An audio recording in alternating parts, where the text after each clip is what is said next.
Good morning, everybody, or good afternoon, or good evening, or wherever you are. Maybe it's the middle of the night, and I don't know why I'm wearing my headphones.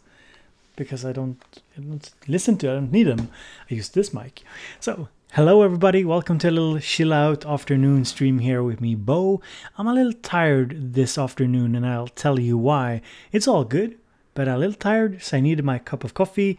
I needed your company this afternoon, and I needed to have some chats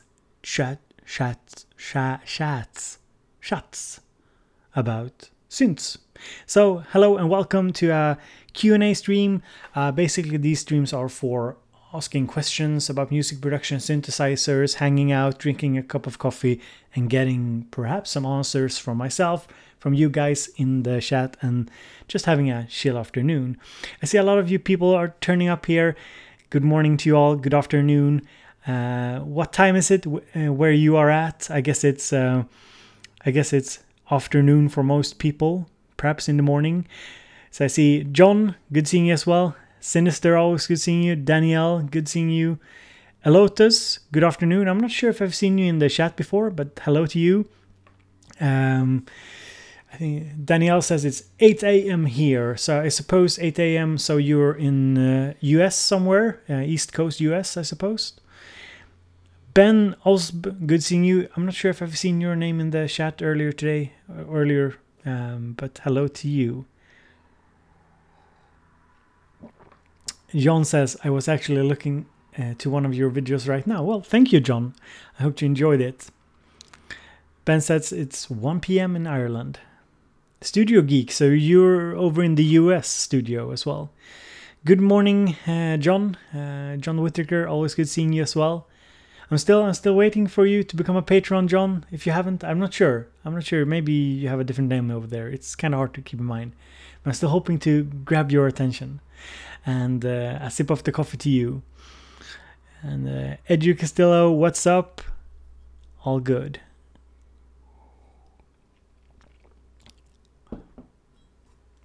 Sinister says, I just finished doing a rewire of my studio. Time for synth chat. Yeah, that's good. And you're trying not to get into Eurorack, but you're starting to give in. Well, you know, I have that feeling too. Micro, good seeing you. Micro Banshee does some really cool videos on mostly, I think, tinier synthesizers, which I think is really cool. So if you haven't checked out Micro Banshee's channel, I want to give him a little shout out here. It's not that much I can do, but let me just channel. I want to give him did I have volume on in the background? Let's hope not. Let's hope you didn't hear too much from the live stream in the background. Maybe you did. I don't know. So let's see here. Or maybe I was smart enough to mute that. So let's see here. Let me check out Micro Banshee. I think you guys, some of you might have seen his channel, but I think you should go and check it out. So let me just grab it and put it in the chat here. So here's Micro's channel. Oh, nice, Micro. You won a boutique from Roland? Nice. Yeah, I saw you made a nice submission there. Really cool. Really cool.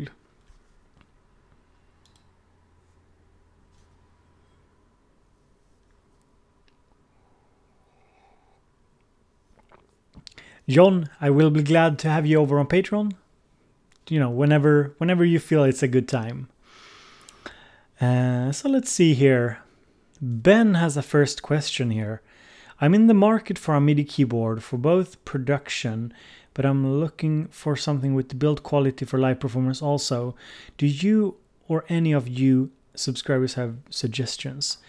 So Ben, I would, you know, for live performance, I suppose, yeah, you shouldn't buy anything too cheap, I think. I mean, depends, of course, of how hard you play. I think this is a very nice segue, Ben. Guys, do you want to see a preview of a video coming on Thursday? Do you want to see a video preview? It's coming on Thursday. You'll be the first to see it. Just hit that like button on the live stream if you want to see it. Let me see some likes. There's 2 likes. Get those likes up there, and I'll preview you a little video here from my channel coming out, and it's in regards to MIDI to MIDI stuff. So let me just show you guys. Let me see here if I can find it. Let's see here. Let's see. Let me just make sure it's muted. Yeah. All right. So this is in regards to Ben's question. So this basically this here on Thursday, I think my review of the Arturia Keylab is coming. Yeah. And let's see here. There's just stuff popping up all over the place on my screen here. I'm a little confused today. So let's check this. This is a preview of my Arturia Keylab video. Come with the brilliant suggestion that I shouldn't be talking. Let's do it from the beginning. Some of you have come with the brilliant suggestion that I shouldn't be talking so much in my videos. I should rather show you how things sound. So without further ado, I think we'll just skip to the part where I demo how the Keylab Essential from Arturia sounds.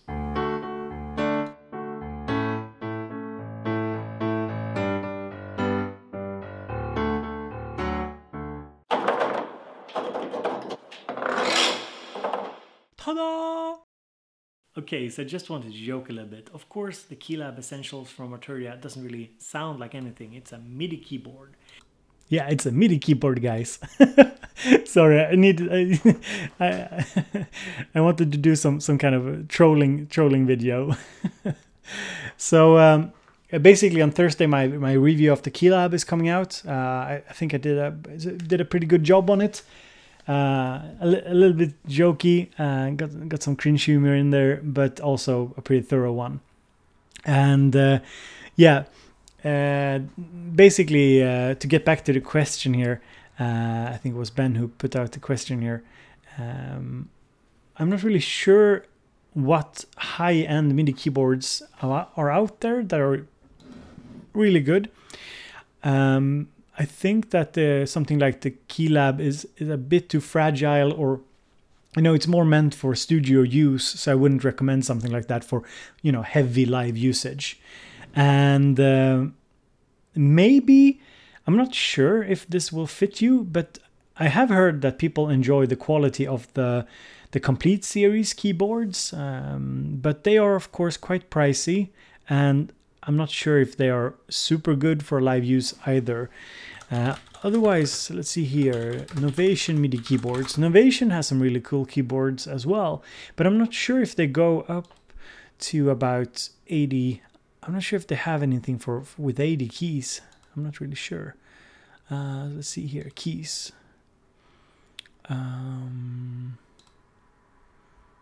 Yeah, if we look here, something like the launch key, for example, here, but that only goes up to 61, I think. I don't think they have a 88 one. No, the SL MK2 is also 61 keys. The Impulse goes up to 61. So yeah, I would say so too. Since the Roland, Korg, Nord are pretty, they do some pretty good stuff, definitely. So, okay. We also have M Audio Hammer 88. M Audio Hammer 88. Let's check that out. That looks tasty. That looks tasty and well priced as well. Well priced. So basically, yeah, we can just have a check.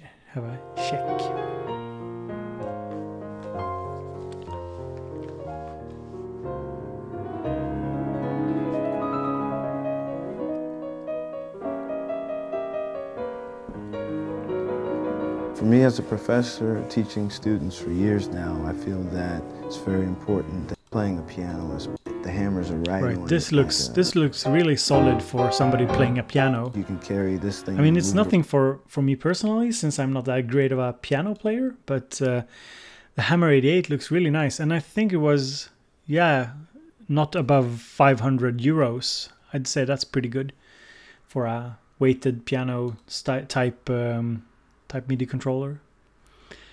So that's very nice. Alex S, good seeing you as well. Octabit, good seeing you as well.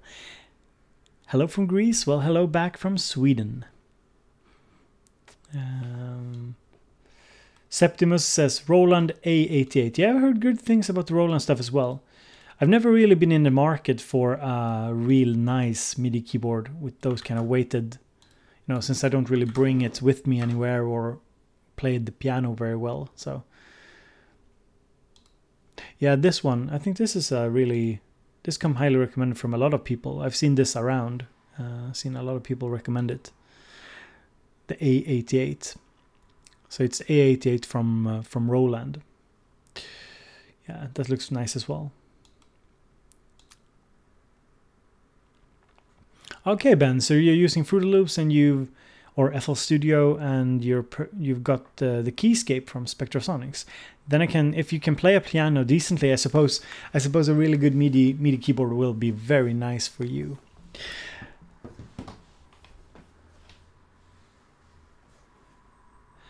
Octabit comes with a suggestion here. Maybe you should start a topic about syncing your hardware synths to your DAW, Ableton Live, Logic 9.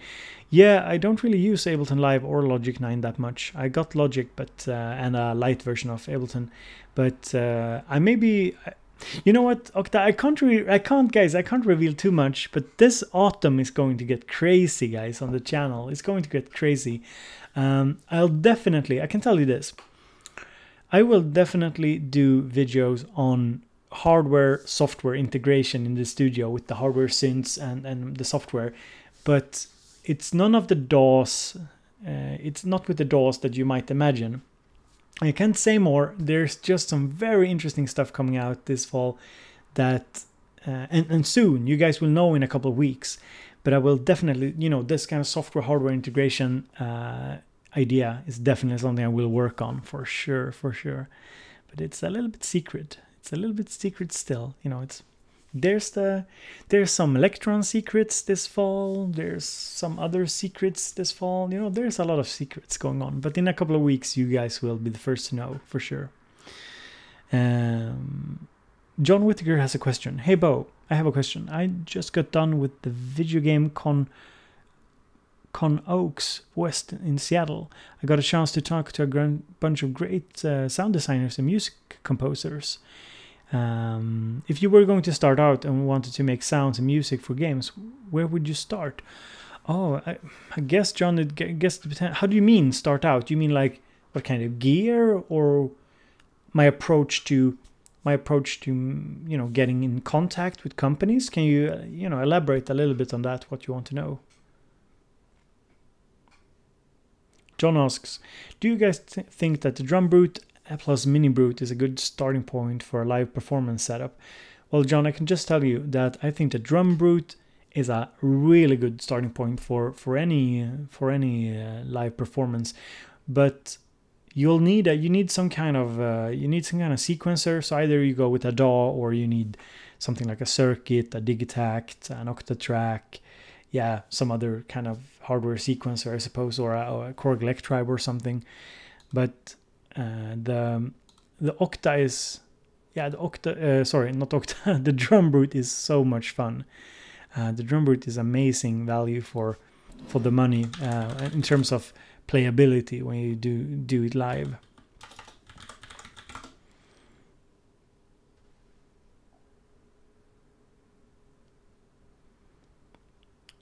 Let's see if I have a good. Just going to see here. Yeah. I think this jam that I did kind of shows how much fun I thought it was playing with it.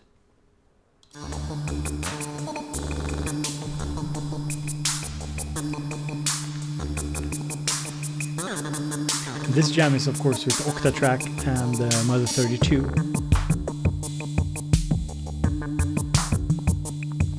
Just having the levels for the drums already, you know, everything's very tweakable. If you don't have super large hands, I'd say it's a lot of fun tweaking the sounds live.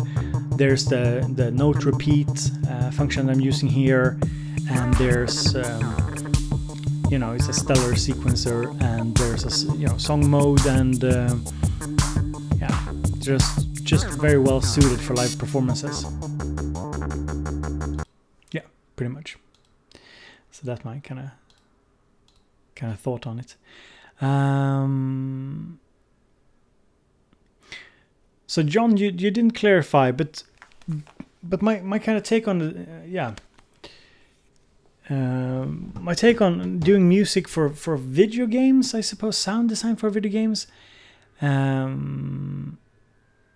I mean, it depends. If you're talking about getting into kind of the business, I guess if I were to do it, I did make a little bit of music for video games a long time ago, but that was mainly through friends who were programmers and designers. I guess if I were to kind of get into that again, I would probably try and make like a pack of music that I think is interesting for video game companies, and just start sending it out, and start reaching out and start connecting with them and trying to get my stuff heard. Looking for for companies that are hiring. Maybe I'd start trying to get smaller companies interested in what I was doing, build a reputation, something like that, I suppose. S-Step, hello, coffee-minded individuals. Well, hello back to you. A little coffee stream here with me, Bo, this afternoon. Today we're not talking about anything really in specific. We're just hanging out, having a chill time here in the chat talking about synths and stuff. Max K, hello, back to you. Let's see here. Garbea, good seeing you as well. And yeah, and I guess John, when it comes to making video game music, in terms of the sounds or the equipment you need, I think you don't really need that much. I think in reality, I think you could just do with a computer and a keyboard and a sound card, and just go with some of the main soft synths. I definitely wouldn't for doing like video game music or doing work for video films, movies, and so on. I would definitely go with a DAW approach.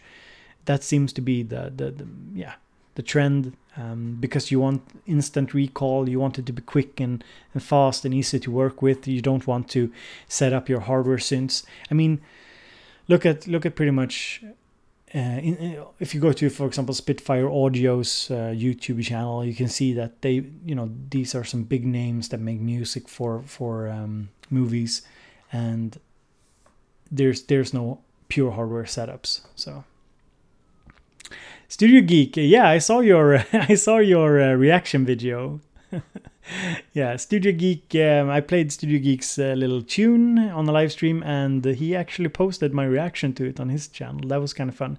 I posted Studio Geek. I posted your that reaction video to my Facebook.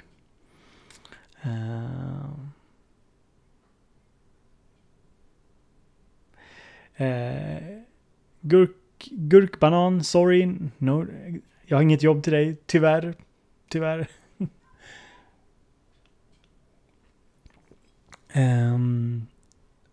S-Step says, I just bought Machine Jam and the controller S61. So excited. Next step on the list will be the studio.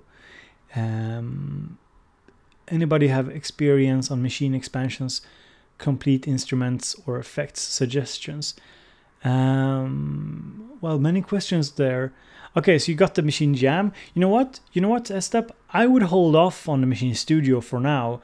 I would, just keep it to the Machine Jam and the keyboard, and kind of go from there and see in like half a year or something if you really need to expand on it. I wouldn't, just buy the next one just because. I think you're good. You're off good with, it's a good start with those two things, and yeah, for sure. So. When it comes to machine expansions are cool, but I think they're very drum focused. I don't really think that the kind of piano samples that you get with some are interesting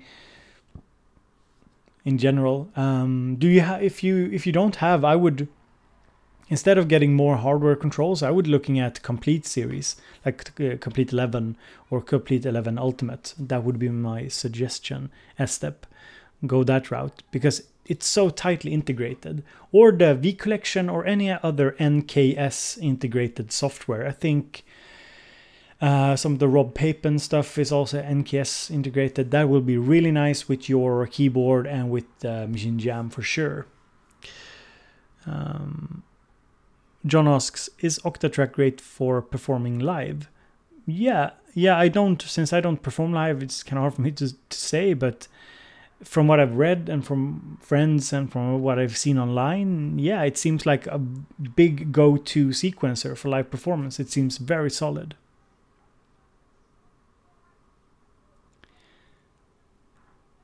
DS Skater, I'm not sure if you're referring to me, but I want a no coast or O coast. Definitely, I want one for sure. Sphera Music, hello back to you. So let's see here.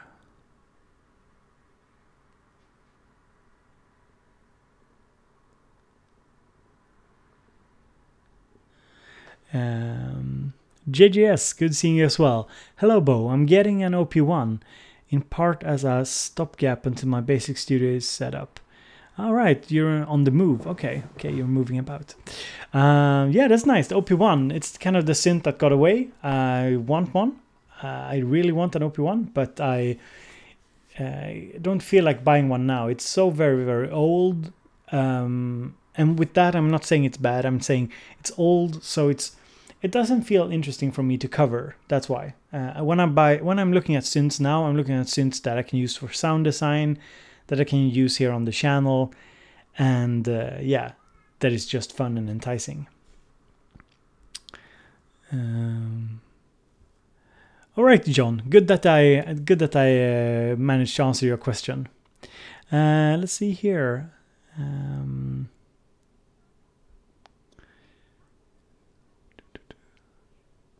Edu Castillo says, I'm considering the microboot. Have you tried it? No, I haven't.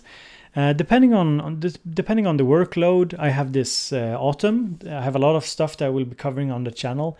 I might ask Arturia to borrow me one or send me one, because I've been interested in looking at one of their smaller synths. It's just not something I've gotten around to checking out. Definitely. Micro, good having you. Hope to see you in the next stream.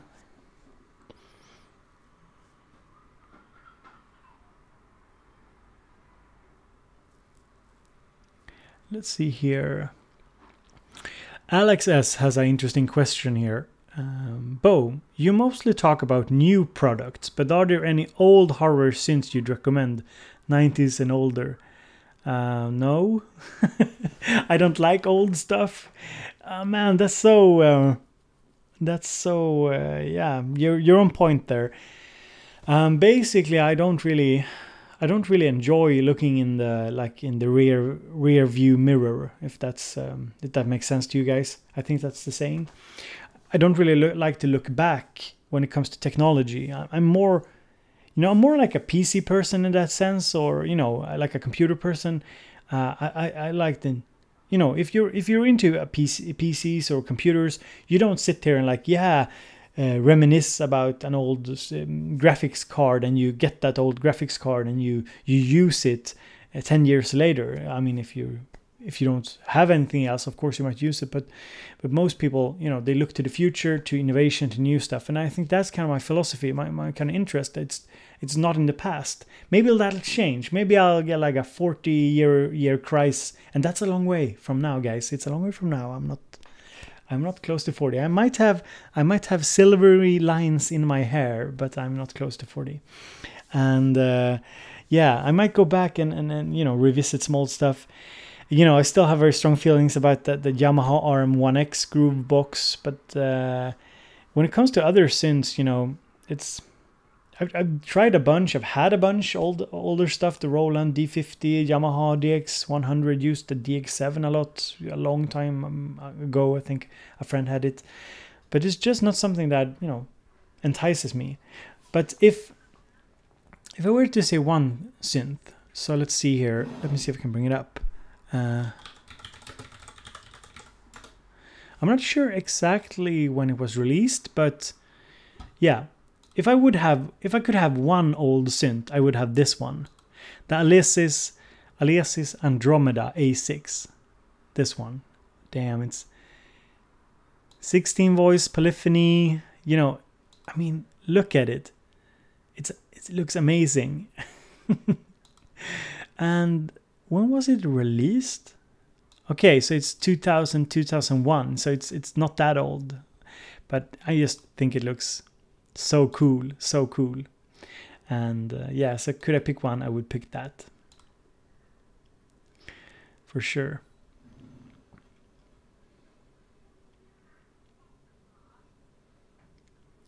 John, the Bastel Soft Pop. Let's see here. Bastel Soft Pop. Have I seen it or not?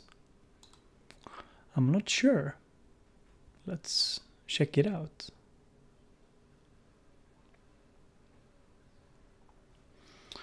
So this is the Bastel Soft Pop. All right. No, I don't think. I might have seen an image of it. I'm not really that into the Bastel stuff. I mean, it's very cool stuff. Nothing wrong with it. It's just not something I've checked out much. So basically, it's a fully analog core and signal path, 6 faders for controlling 2 VCOs and VCF. So basically, the oscillators and the filter and cross modulations. Yeah, this sounds really cool. Is there any video we can check out? Yeah, okay, let's check this video. Hey, my name is Pete Edwards, They and this always is my have new the friend, coolest the Soft videos, Pop. by the way. Soft Pop is a psychedelic analog synth creature with a wet sound and a rowdy spirit. The true nature of Soft Pop can be explored by anyone with a bit of playful curiosity. Its basic cyclic system, which gives the analog oscillators, can be controlled by external gear through the patch bay. Okay, that's cool. That's cool. So if anybody wants to check that video out for later, I'll just copy it and put it in the chat here. I think it's definitely a cool. Let's see here. What's that? Yeah. Wait, what did I do? Did I mess something up? I messed something up. Yeah, that looks cool. My take on this is that I don't want to buy too many small synthesizers, because I feel like I've started to fill up a drawer over there, and it's filled up with all these small synths, and I don't feel they get the kind of use that they need, you know, to justify me getting them. I just don't. Yeah, I don't use them. I want to do more like small jams with smaller synths and so on, but they're not getting the use that they once did. So yeah, I'm kind of staying away from the smaller ones at the moment. I feel they're kind of cool, like the what was it named? I can't remember. There was a small DIY one released recently that was really cool, digital one, but I feel like it might not get much use. I think that's it.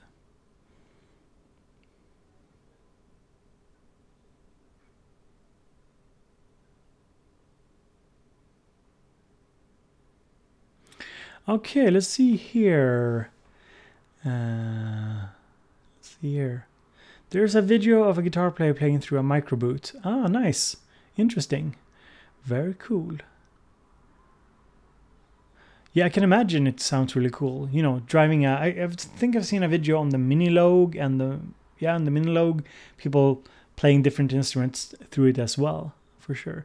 J-Rod, good seeing you. Thank you for the support, J-Rod, and good having you here. Marco asks, Bo, have you tried the Seaboard? Yeah, I've tried it. It's not really for me. I mean, I'm a pretty mediocre keyboard player as it is, and I feel like the kind of expression that you get with that 5D touch thing, you know, won't lend itself well to my way of making music. So, but it's a really interesting product for sure. For sure. Definitely. I mean, the Seaboard blocks looks really cool.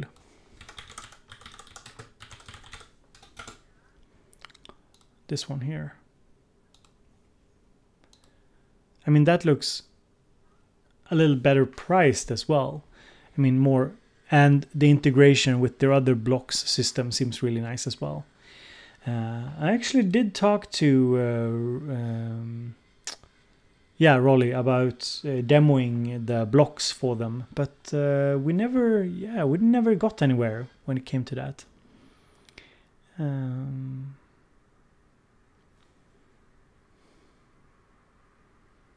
So let's see here, other questions.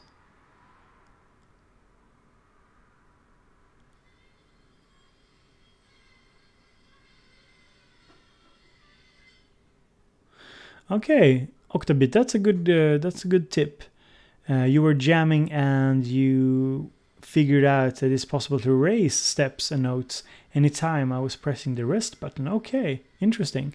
Haven't tried it out much, to be honest. I've dabbled with the sequencer, but that was like a half a year ago. I haven't really gotten into it, for sure. Todderbert asks, how do you like the MIDI workflow using a Digitact? I think it's okay. I think it's, some people, okay, aren't you super happy with it? Well, I think that,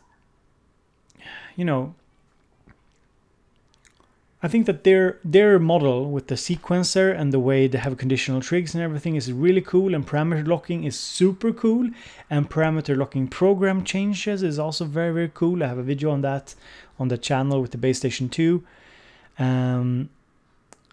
But there's also some limits. So I really enjoy it for like bass and drums and percussive sounds. But for melodies and such, I do prefer like a more standard workflow in a DAW or something, just because of the way the MIDI is handled on the Digitact. So, there's pros and cons, definitely. It's a little clunky, if that makes sense. It's a little harder to work the MIDI on a Digitact or Octatrack than compared to like a computer. It's a little clunky, but still you can do some really innovative stuff. I'll see if I can show you. Let's see here. If we can bring it up. Let's see here.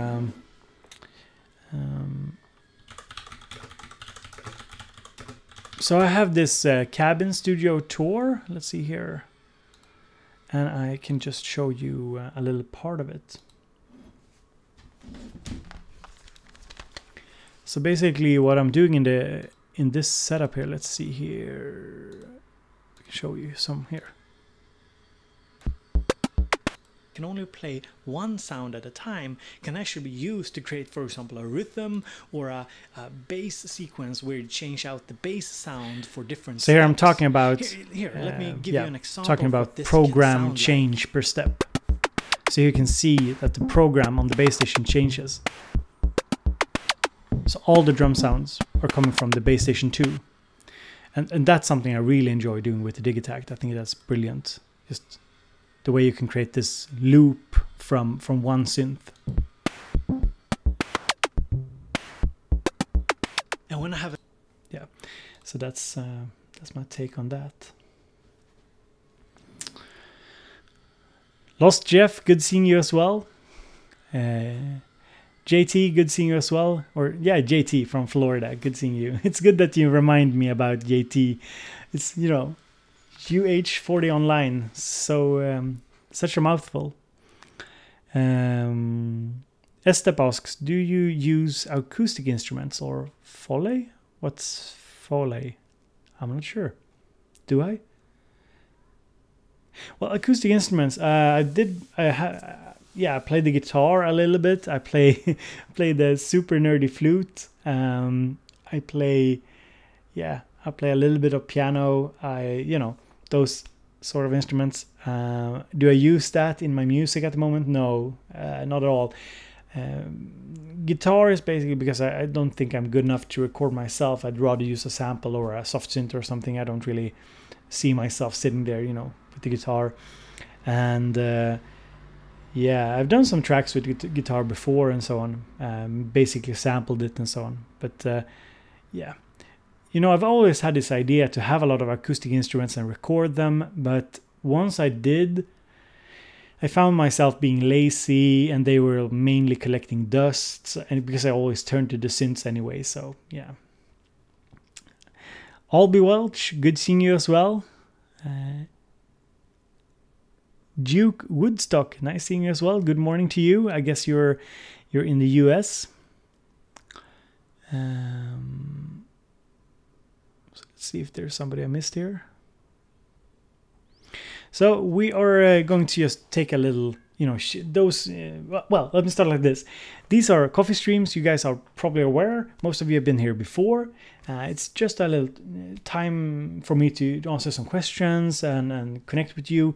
And we drink some coffee. This is my first coffee of the day. It's the afternoon here. I've been cutting down on the coffee. And I make some AeroPress brew here. So I've turned away from the drip coffee, actually. And yeah, so I'm going to play you a little song here. I'm going to pick something that I made recently, I think, and play it to you. And while we're listening, you can hit that like button on the live stream if you enjoy sticking around, and post questions if you have any. I'll get to them as soon as possible. So let me just pick out some song here. Let's see here if there's anything fun that we can listen to. Yeah, I know what we're going to listen to. I think, let's see here. Yeah, I have something. I just need to pull it down. Today was a little bit of an impromptu stream, a little improvised. So let's see here. Yeah, this you guys will know this. This is sort of the finished or almost finished version of my intro tune. So we'll just take a little moment and listen to it.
Soon ready. I think I will actually release it on my Bandcamp and to all patrons.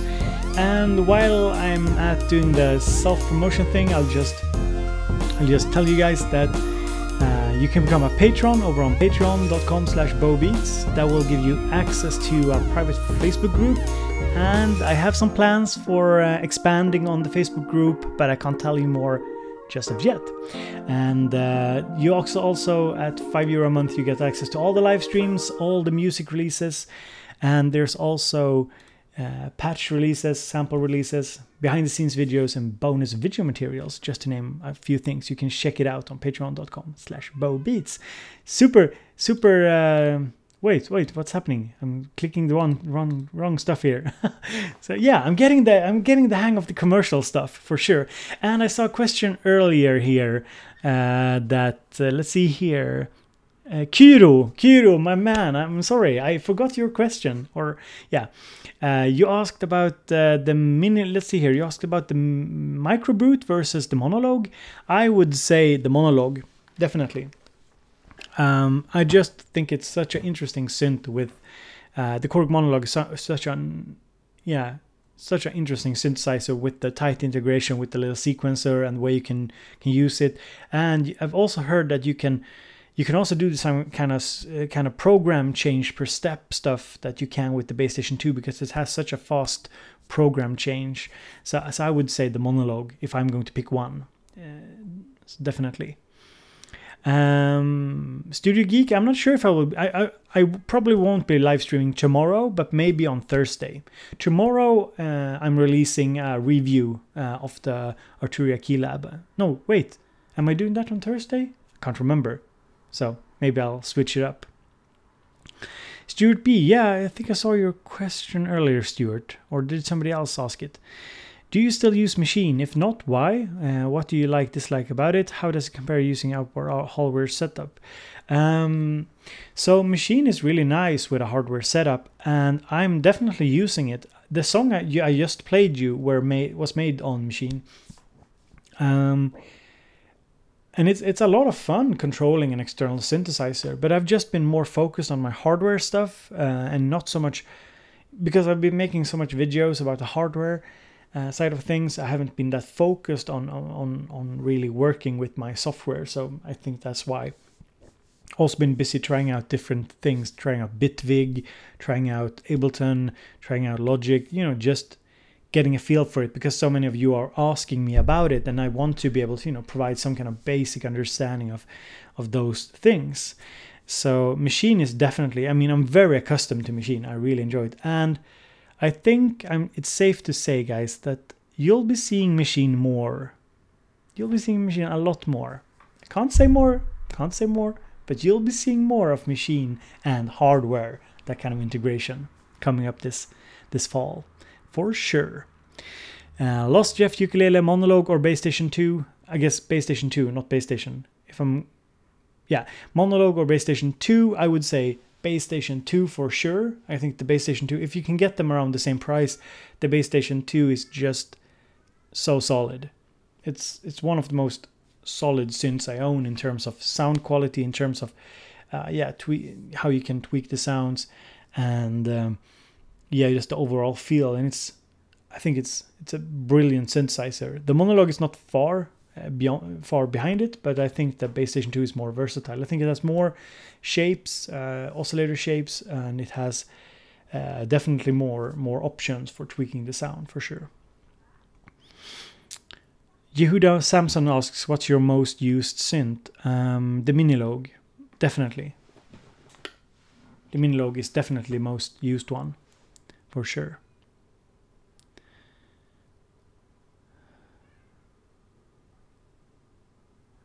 See here, JT, we actually had this question before about the favorites 90s keyboard. I don't really have that many favorites from the 90s. I said Alesis Andromeda, but that's a 2000 from the 2000 or 2001 synthesizer. But I don't really have like a favorite keyboard, old school stuff. The Moog is definitely not the most used. Basically, the synths I have here are the ones I use the least at the moment in the rack here, and that will probably change because I will move. I've been working so much with the Minilogue because I wanted to make content for it. I'll probably switch it out for the Bass Station 2 and put it more in center and work with it more, for sure. Yeah, okay, Krakapow, good seeing you as well. The JV1010, yeah, that's a super fun 90s synth. I didn't own one, but we had one in a studio I was working in, and I'm not sure if can I find a JV1010 song I made? Let me see, guys, if I can find it. Let's see here. Let me just check it here if I can bring it up.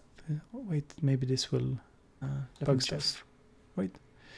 Yeah, okay, let me see if I can find a really old song I made on the JV1010. Let's see here. Files. You know, I have everything accessible, basically backed up online, so it's very handy. Let's see here. My own music, it should be sometime around the year 2000 or something, I'm not sure. Let's see here, MP3s. But basically I made one big mistake and I saved a lot of music as MP3. I don't know why. It's just so stupid. It's just, you know, it was such a bad choice for sure. Let's see here. Just going to see if I can find it. But I can't remember exactly when I made it. But it has a really old school type sound. I'm just going to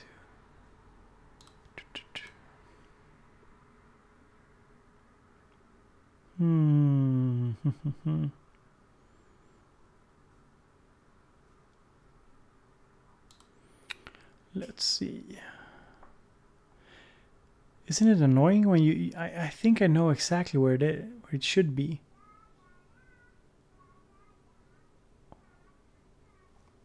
What's this? Is it this? Let's see.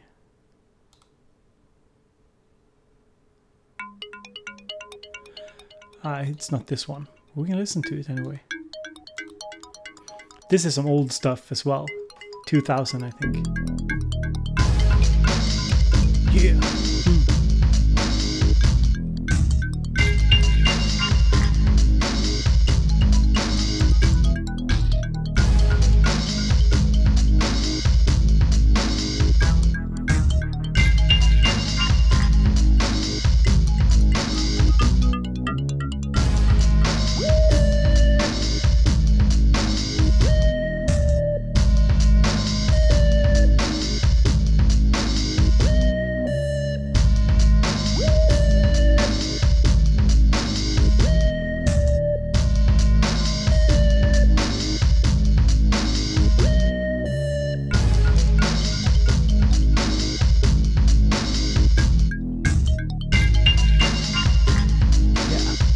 Just some old stuff. I'm not sure if this is the JV1010 on this one. I don't think so. I think so. See, is this some silly shit? Let's see if we can listen to this. Maybe this is the one. maybe there's some silly stuff, silly rap or something on this beat. I'm not sure.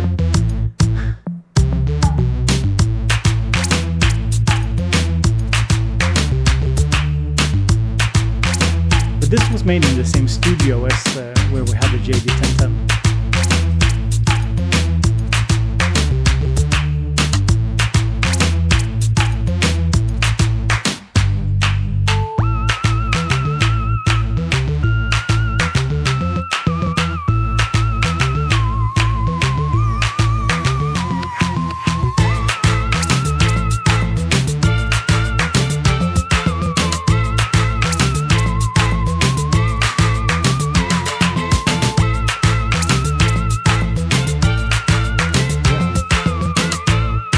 Plan to put some rap over this or something.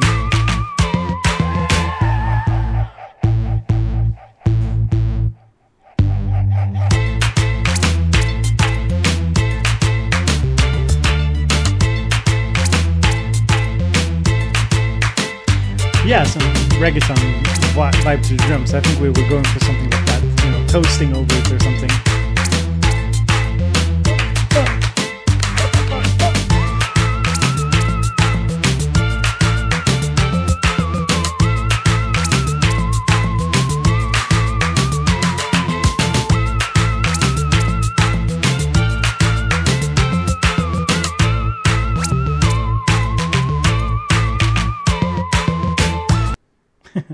So yeah, but I think maybe I'm onto something here. Let's see here if I can see Let's check here.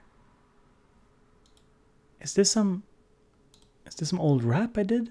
Let's see here.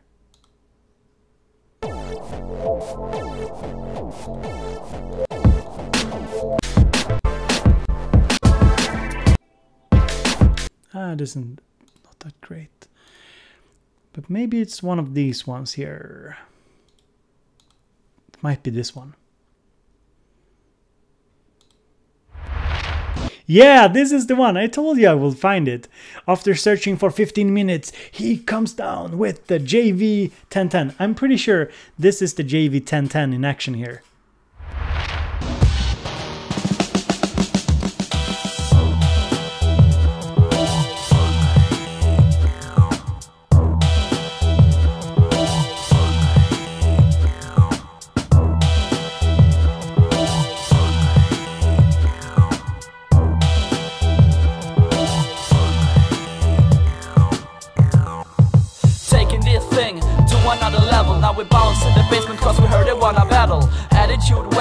It's not me rapping, well, I found some from the back of my nutsack, a project. I'm not really going solo. Wanna do my songs, I'm getting busy with Bobo, aka Toby. You heard of him? Oh no, I bet you have homo. No, listen to my flow. Do the 3, 2, 1. It's the countdown. I can't for remember. The mic This check, was an mic old check, project. Mike Vandal. It's not me rapping. And we hardly done by what you heard so far. I guess we already won. Toby, Team HSTD. Find out, stay tuned, and you will. It's not very good.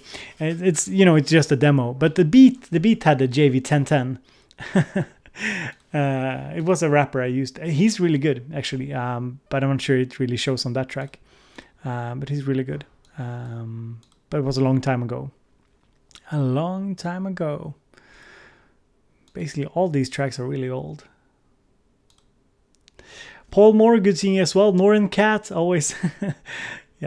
Yeah, don't, Northern Cat, don't, you know, don't, there's a reason why I don't do lyrics anymore. I didn't write those lyrics though, but yeah. Yeah.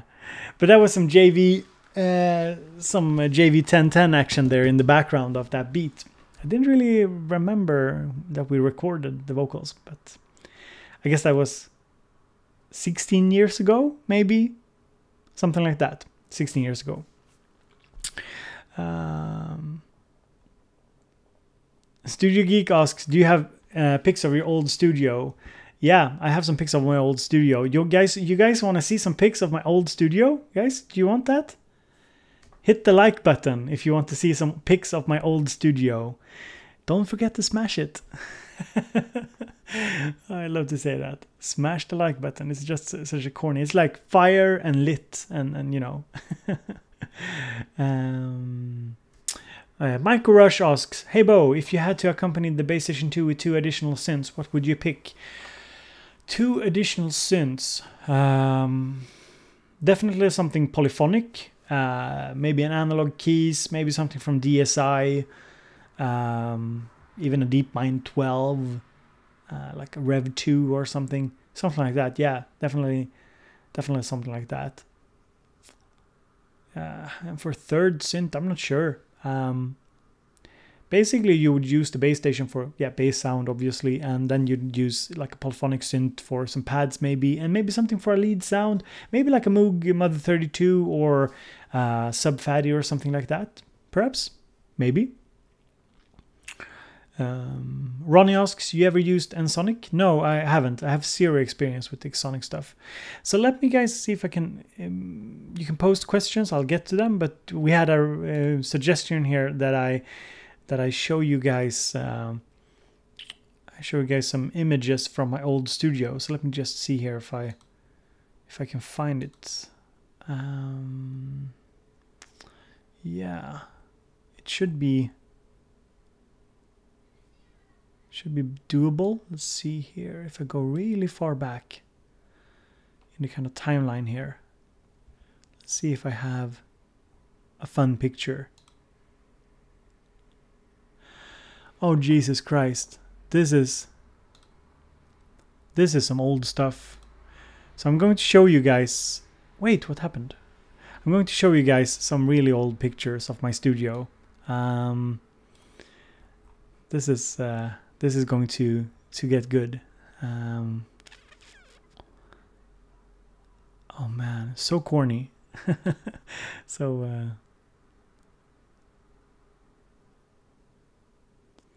let's see if I can find another fun one. Oh, Jesus Christ. Let's see here. Okay, so this, now I found some images here. And let's pull it up. Or wait, is this the same image? Just going to make sure I got the right one. And let's see here. It's a little bit confusing working with, or doing this inside of, I used Dropbox for these images. So I'm soon ready, guys. Cosmodus, I'm using OBS and webcam and iRig microphone for my live streams. That's pretty much it. It's really nothing fancy or special. It's very, very standard.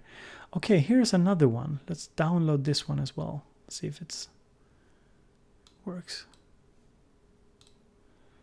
So I found a couple of fun images here. All right, let me bring it down and show you guys. All right, are you ready? Is your body ready? Here is my one of my first studios after moving from my parents' place. Like when I'm not sure, is this like 15 years ago or something? I'm not sure. So this is really old. Basically you have here is you have my Resolves, my Samsung Resolves. I've had these since 2003, I think. And I still have them. They still work. And you can see here I have the spider stand here, or not spider stand, but the big stand from Q-Lock.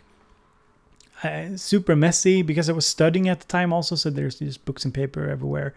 Thankfully no tissues or toilet paper. That's good. That's good. Or no soda cans, what I can see either. That's good. Doesn't look too bad.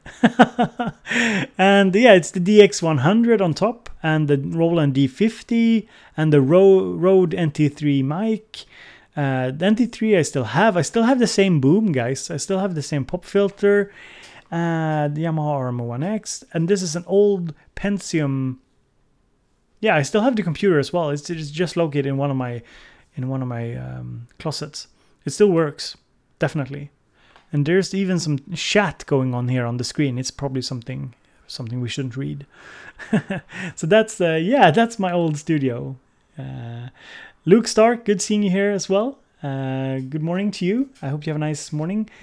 No coffee, guys. You gotta grab that cup of coffee. Anthony says I still have the Samsung Resolves.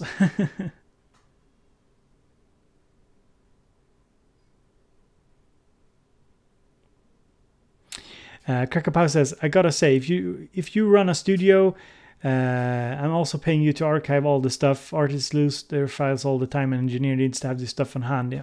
Yeah.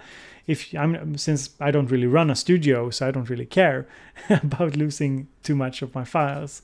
You know, I'm running a studio for my own benefit. But if you're running a professional studio, I do hope that you actually save your files. So really nice, with a really nice backup. I have a ton of backup though, but yeah. And let's see if I can show you guys. Here's an inside look. This is even older. This must be 17 years old or something. So this was the room where I had my studio before I moved out of my house.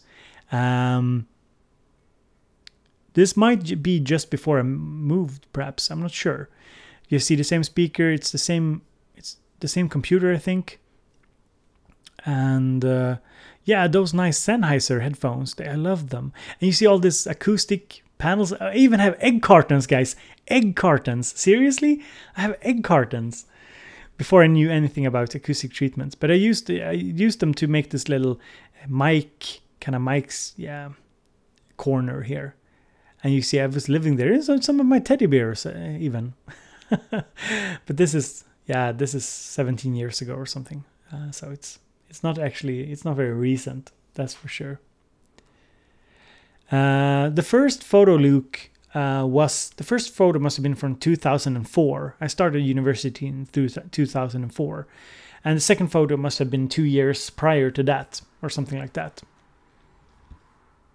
I did university for between 2004 and 2010, basically. But I did work a little bit in between, and you know, it wasn't, you know, I didn't just do it all in one swoop. I also studied 2 educations at the same time, so that was kind of hard for part of my education anyway. Ronnie, I'm sure you're old. You know, there's people watching the Bow Beach channel are in all ages, or well, it's not all ages. It's mostly 30 to 40 and 40 to 50, I think. So, yeah, I know. So I know I make you feel old. Definitely, I'm a young guy in an old man's body. Doesn't or is it the other way around? I'm a really old guy in a young man's body, maybe. CeeLo, good seeing you as well. Let's see here. John is 17. Yeah, I got some young viewers as well. So guys, you know, type your age. It's super fun. You know, I love seeing people of all ages coming together on this channel, because I know I have somebody who are like 13. And okay, so let's start. How old are you? Just type your age here in the chat so you can see. Audio Dabbler, good afternoon. Got your coffee ready? I got a little slurp left here. I can slurp in the mic while you guys are. Sample that, you guys. Sample it. So let's see here. We have, 48, 46, 32, 44, 37, 31. Yeah, I think you're, 15, 12. Yes, you the geek. Man, you know, you're my man. For sure. Paul Moore says that, John, I was 17 when I was your age.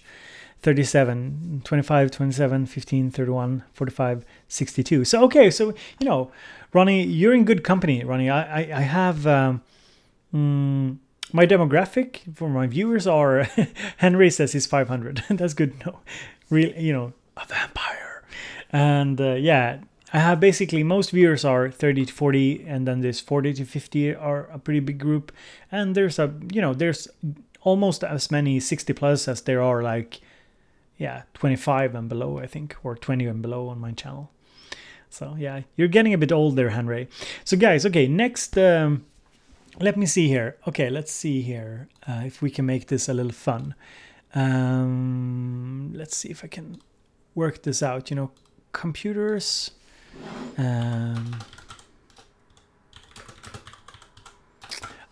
are going to do something, guys. We're just going to do a little straw poll here.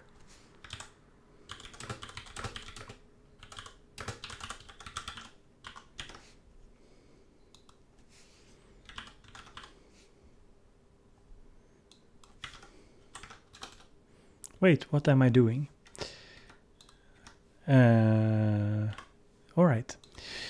Let's see here. You guys, you know, if you're an avid viewer, you're probably aware of this. Let's see here. I'm probably messing something up right now. Let's see here, 46 to 50, something like that. And let's see here.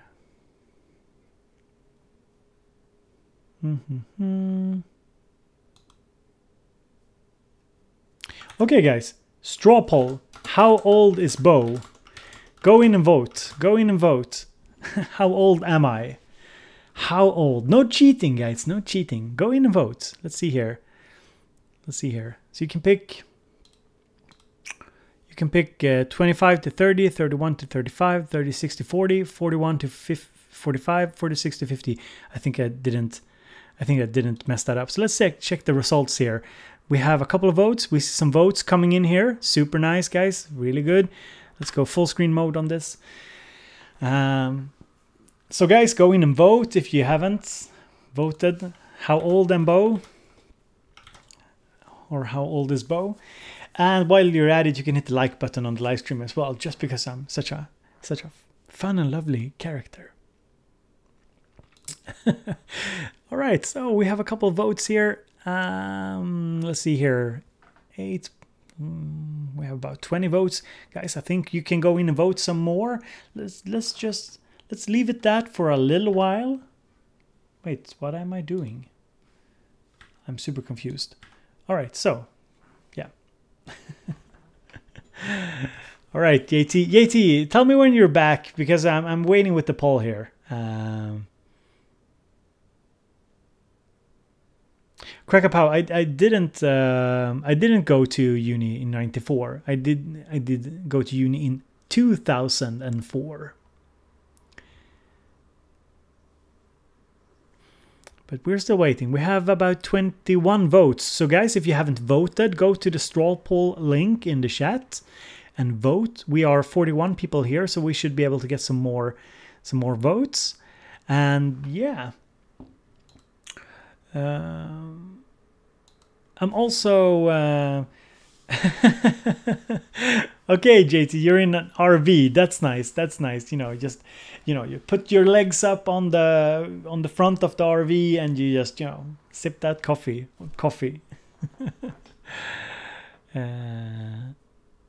Tyler Allen Johnson. It's the blonde gray hair. Blonde gray hair. There's nothing blonde about my gray hair, guys. There's nothing blonde about it. It's just very gray. And no, I'm not losing my hair. This is just my hairline. Some people say like, you're losing your hair. It's been this for forever. But yeah, you can see here, I have lots of gray hair. Welcome to Bo Beats fashion or makeup tutorial. Or whatever. Yeah, Tyler. It's it shouldn't be too much of a surprise, I guess. Silo asks, Bo, how much do you fancy and know about modular synthesis? Now, that is two very different questions. And often the first question is most important for getting into modular.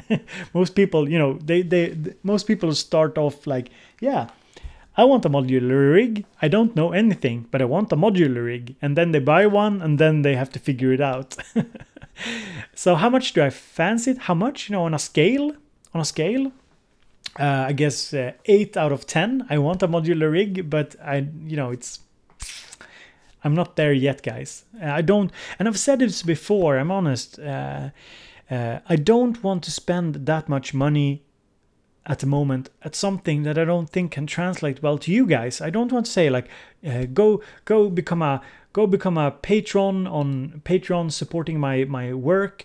Become a patron. And then I spend all the money on this modular rig that doesn't make sense. Doesn't make sense for the kind of content I do. So if I do go modular, I want to go modular in a way that makes sense for the kind of YouTube content I do. Otherwise I won't. How much do I know about modular? I'd say more and more. I spent some time with reactor blocks and I realized that, I've really learned a lot the last year and I could figure it out very easily and make some interesting stuff. And so suddenly I felt more confident if I would ever buy a modular stuff, but yeah, definitely. Crackapow says, I would rather you spent the money on drugs than modular. Yeah. Sphere Music, I understand, we all have work to do. I'm at work at the moment. Super hard work. Yeah.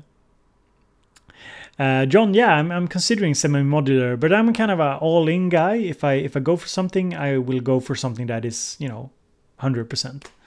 I won't. I've held off on the semi-modular stuff because I felt it wasn't, if I do go modular, I want to build something. I want to do something original. I want to build like an original rig. I want to do it for reals. If I ever get like a big job or, make a lot of money in a short period of time, I might invest into it, but yeah, probably not.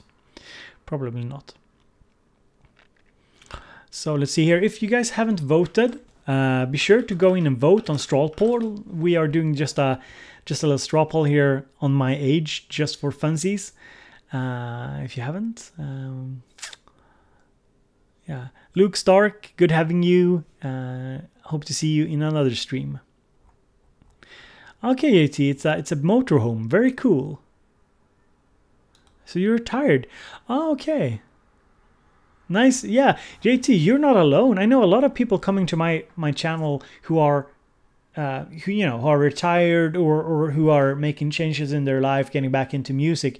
And I think it also has to do with the way that I started off the channel, because my channel was also a lot about me getting back into music, because I had a couple of years where I just worked so much in my other professions and just wanted to be more creative and more free in my time and just be able to make interesting stuff for you guys. So yeah. Paul Moore, I think you're asking a really interesting question. Why spend so much on a modular rig when a cheap can of generic baked beans can result in the same sounds? I think you have a point there. I think a lot of people, but I think it's like this. A lot of people who build modular rigs are not musicians, are not very talented either, and they're just very interested in sound and how sound is made. And it's like Lego for them, or they want to be like, they're like audio engineers in the sense that they, you know, want to work with sound, but they're not very musically talented. Or they go for a sound, you know, a lot of talented musicians do this. They go for a sound that is atonal or different. They want to create something different. And I think that's why we're seeing so many, you know, fart noises coming out of the modular scene. But there's so much good stuff as well, for sure.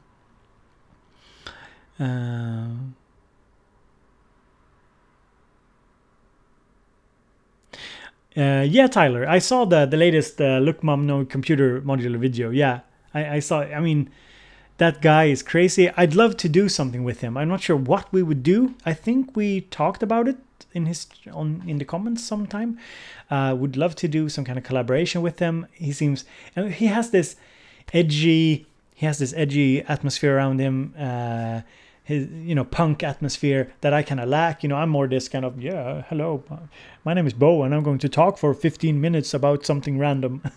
I have more that kind of atmosphere. You know, dry professor atmosphere, I think.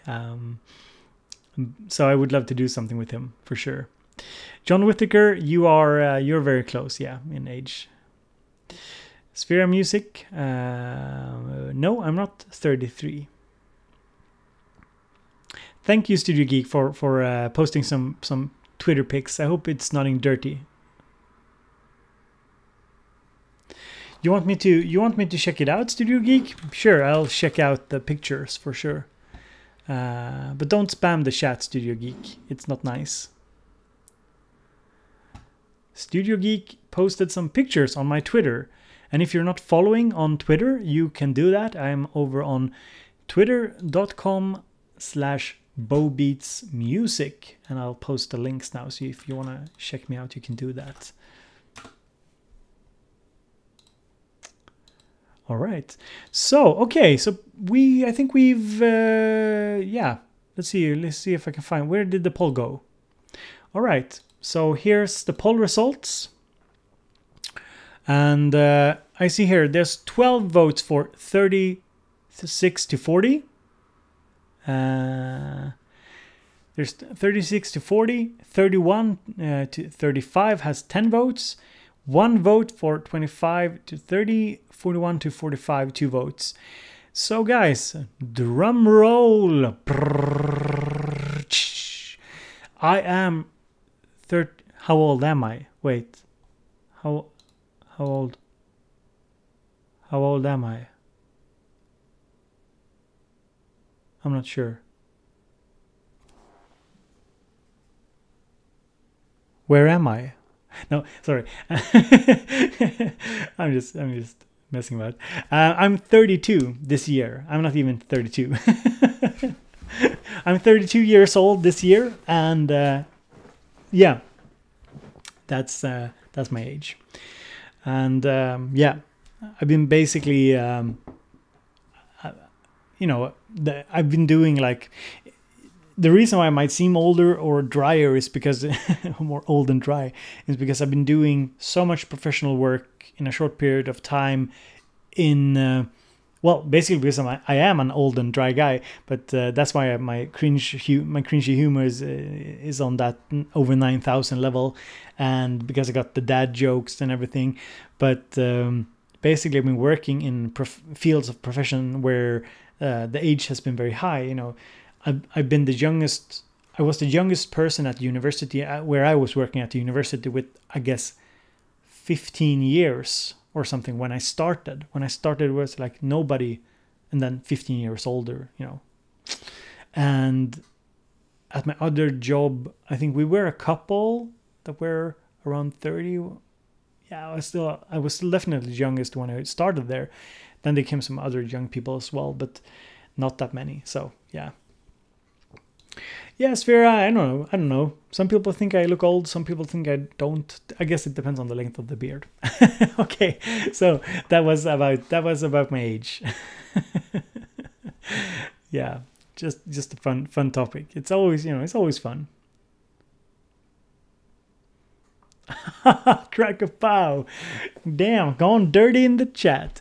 No, you know what, Crack a pow? I've almost always had a girlfriend, and been with my missus since before I started working as a teacher, so I haven't had the opportunity. Max K asks, are you a Gila Kleiner? Yeah, I love H3. I think they're great.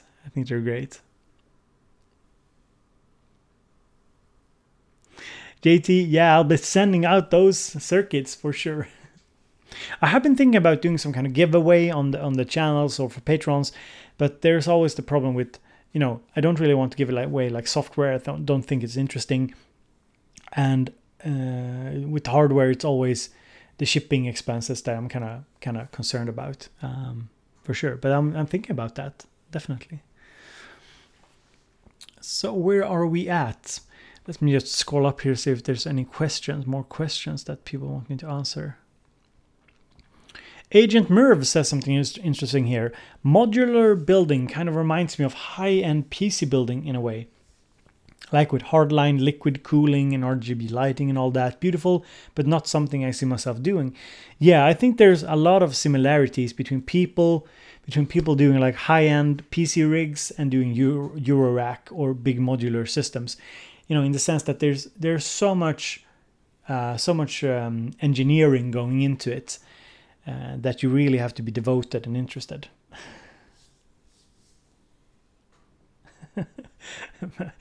Yeah. Max K, yeah. You know your H3 stuff. I saw some of the H3 stuff for sure. Crack up, that's a good. Yeah, I saw you guys were talking about that. Interviews Schenk about his creative approach. Yeah, I could ask him that for sure. I have, if you guys don't know, if some of you are new here, I have a couple of interviews lined up in a week, or I think it's the 18th of September. I will be interviewing Carl Mikael from the Cabinet of Curiosities live, IRL, in real life. He'll be coming here to Halmstad where I live, and yeah, we'll be having a live interview. And I'm also setting up an interview with Ollis Laboratories, trying to get a hold of Tatro as well. I think he does some interesting stuff on his channel. And I want to do Jacob Hack as well. Who else have I said? Yeah, try to get a hold of Mark Doty as well. And yeah, so I have all these ideas for sure. So definitely something and Schenk would be very fun to interview as well, definitely. So I'll see if I can make that happen. So,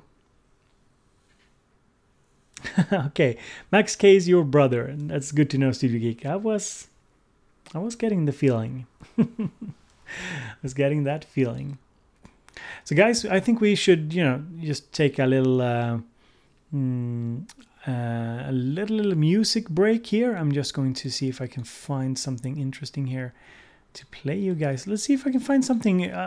We go down memory lane here and see if there's anything interesting from my really old projects. Let's see here. Find something that I think could be interesting.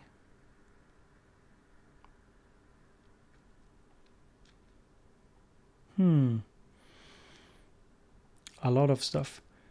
Yeah, so this is like an old house tune. So this is a kind of a tech house tune or something like that I made in 2001, 2002 or something. So let's have a sip of the coffee and give it a little listen. We won't listen to all of it. It's pretty long, but and the volume is pretty loud.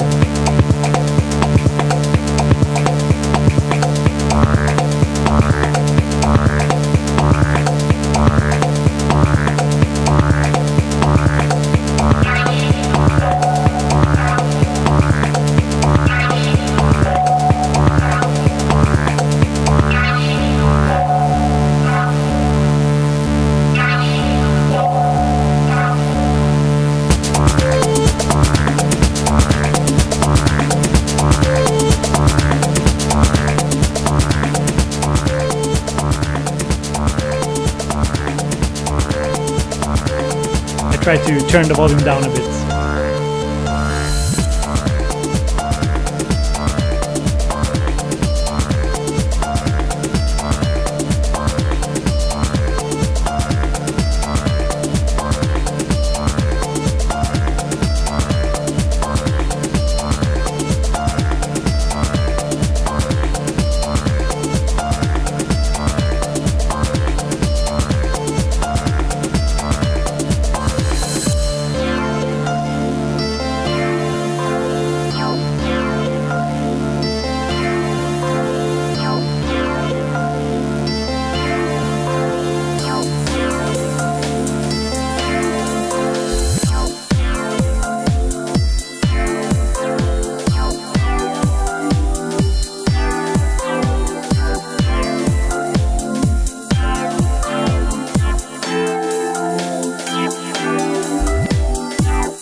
This was a remix, or yeah, it's kind of a remix or edit of a song I released. I think it's on Spotify, called Guidance, with my friend August, and we made it together, and we made a couple of edits as well.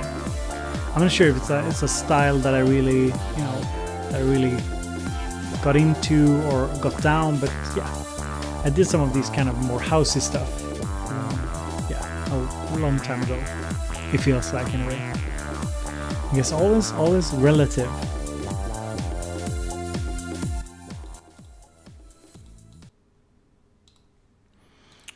Let's see here. Do I have anything else interesting here to play? So we have an interesting question here. Let's see here.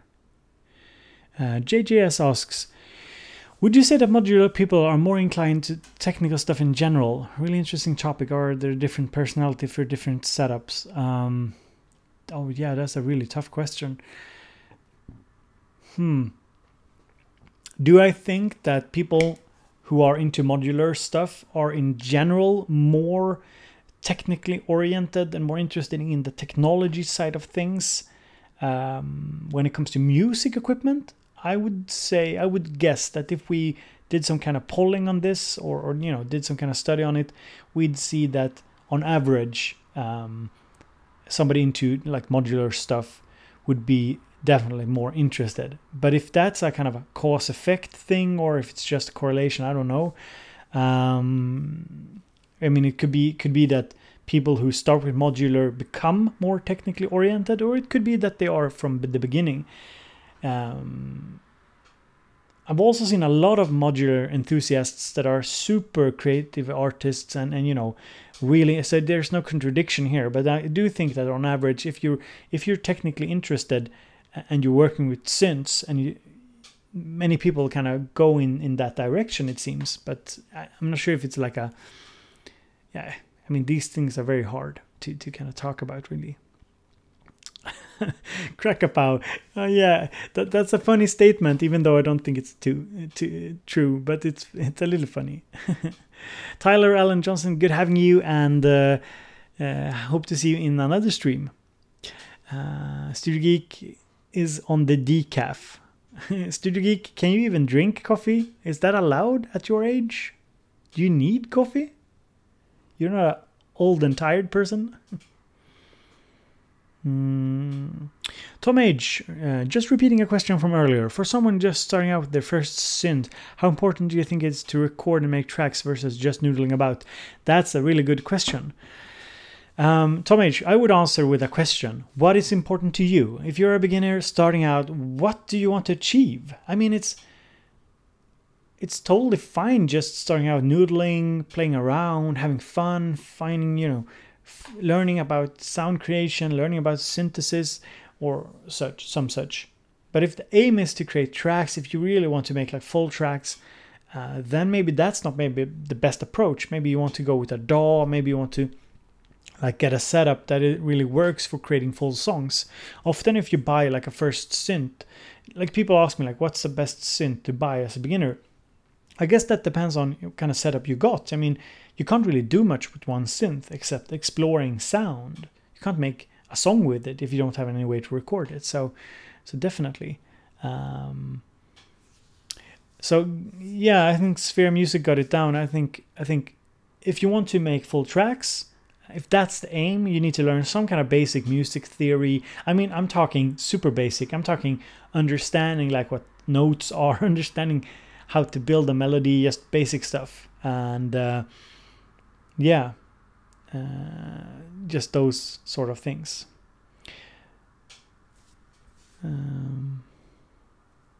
Fret Noise says, I'd love to have a modular, but they take up a lot of space, are very expensive, etc. So I'll be happy with a virtual modular for experimenting and saving at the sacrifice of analog sound quality. Yeah, I'm kind of in that mindset at the moment as well.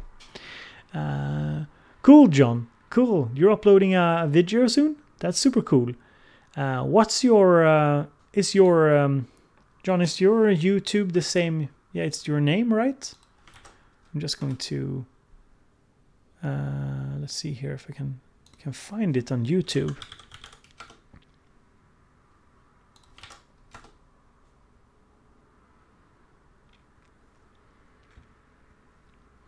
Yeah, John, just hit me up with in a comment or something, or on Facebook with your video if you want me to check it out later, and maybe I can play it on a live stream as well. That'd be cool. It's sometimes hard, to find your YouTube channel when you have like a normal name, because there's so many with similar names. But just hit me up on Twitter or Facebook, or just in a comment, and I'll see it.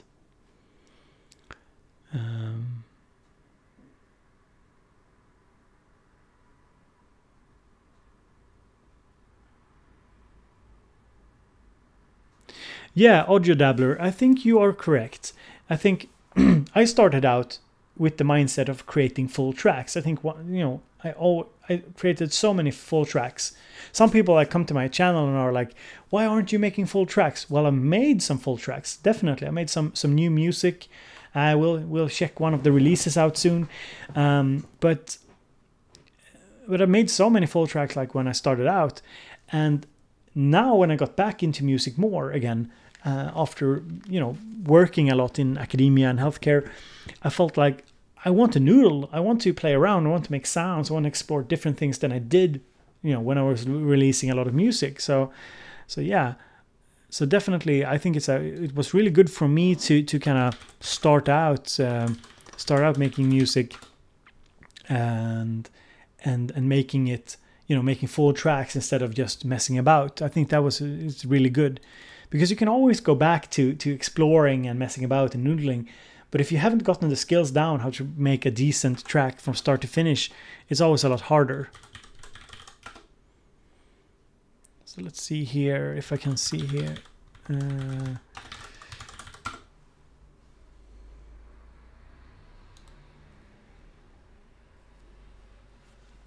So basically, this is one of my newer tracks that I've been working on, that I released, that I think got turned out pretty well.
It's basically a release I made recently on Bandcamp. A chant for tomorrow with 3 songs. And yeah. And I got a question here. John asks, coming from a background in mental health and psychology, have you ever taken the Myers-Briggs test? Yeah, I've taken the Myers-Briggs test. I got, let's see here, ENFP, I think. Yeah, I think that's the correct one, ENFP. I think so. Yeah.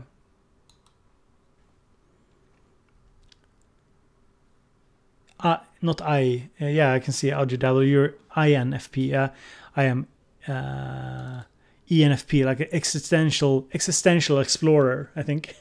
So basically, it's a personality test. I wouldn't take it too seriously, but it's interesting because, you know, I don't really view personality that you have like a set personality that kind of defines you. I rather think that the tests kind of show where you are at, and some things are more stable than others.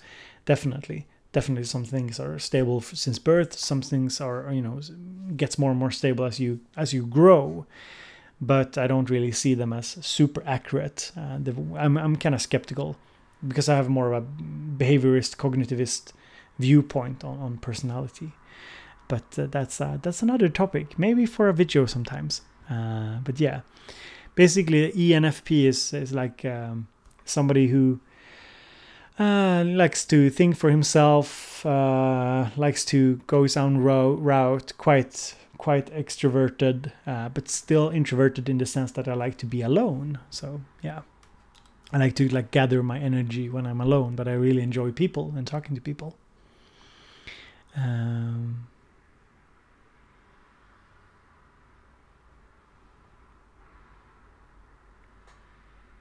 Tom H asks, are there any specific YouTubers or other resources you guys would recommend for learning the basic song composition as far as electronic music goes? Sorry, Tom. I've been thinking about doing like a video on it, but I haven't really looked through what's out there on YouTube in the sense when it comes to like basic song composition. I'm sure there's other great great YouTubers out there that can cover you on that point. I know that busyworksbeats.com has a lot of tutorials, for sure. Tom H, I think it's both about listening to music, but I think you need to hone your craft, and looking at tutorials is a really good way to, really good. Yeah, just like Cracker Pow says, that Busyworks Beats got some really good tutorials, for sure. I think if you search for him on YouTube, I'm sure you can find something that is interesting. Northern Cat, did you take the Voig Camp test? No, I can't say. I can't remember that I've done that test. Is that some fun? It's some kind of something connected to sci-fi? I'm not sure. I mean, there's all kinds of obscure tests, and this is not one I've heard that much about. Yeah, I will Google it. I saw it here. Okay, so it's something to Blade Runner. Okay, haha. Is that the joke, or yeah? I'm not sure.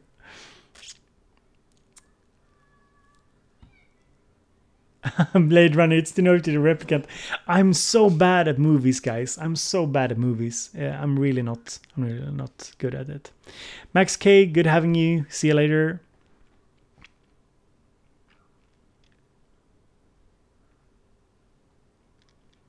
Audio Dabbler, you should do that. You should do videos on Let's Make a Track. Yeah, that's something I also want to do. I know a lot of you guys have been asking me, like, show more song creation videos, and it's something I definitely want to do. The problem I have with song creation videos is that they take a lot of time to kind of plan and make in a good way and not get disturbed, because you might want to record for like 3 or 4 hours in one take, you know, getting into the zone, really getting into the process, and then your wife or your daughter comes knocking, and then you're taken out of it. So it's kind of annoying. I don't want to do that as well. The Bass Station 2 is one of my favorite synths, and it's definitely a good bass synth. It's very solid. Northern Cat, I've seen Blade Runner. I want to see the new one as well, and it's got an amazing soundtrack. It's just that I don't really remember that much from movies. I'm not really how do you say, a cineograph? Is that a word? Cineast? I'm not sure. I don't really remember and pay much attention. That's it. It's one of my many faults. Any tips on remake Arcasynth? I'm not sure. HSR. I probably don't have any good suggestions on that. So guys, we've been hanging out now for a little while this afternoon, and I think the live stream is coming to an end, guys. I think we need to be about our business, as they say. So I can just tell you that this week, I'm releasing a review for the Essential, the Keylab Essential from Arturia. It's coming out tomorrow or on Thursday. I can't remember which I set it to. And there's also some other fun videos coming out later this week and next week. And I'll try to fit in a review stream, like a music review stream. And if you don't know what that is, it's just me giving feedback on your music. And you should stay up to date using Facebook. Sorry, Todd. We know we always miss out on each other. I feel like I need to have a little break now. I started the stream saying I was kind of tired today because I've actually I edited one video, the review video, and I filmed 2 other short videos that I'll be posting soon. One will be on the difference between a MIDI interface and a MIDI host, because there was so much confusion the other day with my my little MIDI host video. There were so many comments, people confused it with a MIDI interface. So I wanted to kind of explore that topic a little bit, because I think it's a question that some people get confused.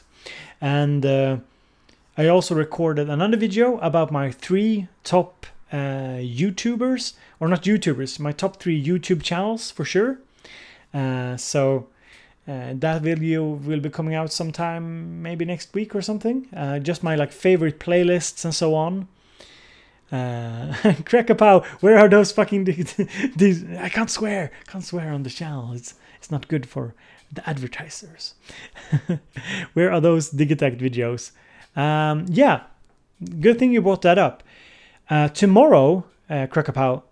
Well, the Digitakt will be in the video. The Digitakt will be making an appearance in my review of the Keylab, and there's also a kind of a semi-tutorial coming out on the Digitakt and a Digitakt keyboard integration video. I just need to work a little bit more on it, but it's coming out maybe this week, maybe definitely. Donovan asks, Bo, any chance you'll cover external effects for synths anytime? Maybe. I don't have that much. I have a couple of pedals and so on, but it's not something I bought a lot into, gotten a lot into. I think I need to maybe learn a bit more, get more into it before I speak on it. But yeah, maybe. There's a lot. I could probably do a rundown of some cheap options, some budget options. So yeah. So we have a review, definitely a little Digitakt tutorial and a Digitakt guest appearance in the review. And yeah, 2 other talking videos coming up also, this week or next. And there will be some stuff on the circuit as well, for sure. And yeah, I'm just trying to, keep it mixed. And I definitely want to do more stuff on the Digitakt. It's definitely one of the tools I'm using a lot at the moment. And I have a lot of stuff. On it that I want to show you. I've made a lot of music with it. It's just that, I want to mix things up. Adrian Robert, nice to see you are on the live stream. I bought a circuit lately. Your channel and Cuckoo helped me a lot getting motivated. Any advice on getting motivated to actually finish a project?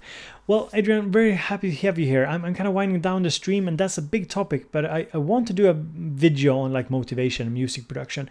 I'm writing on a script on it, but I want to find a good angle. I'm trying to kind of up my production value, write better scripts, plan out my videos. I think you'll see in my review that is coming out tomorrow, I think, that I've really worked on upping the quality of the videos when it comes to pacing and when it comes to scripting and so on. So yeah. So guys, I feel we have to kind of call it quits today. If you want to support me, you can always head over to patreon.com/bowbeats.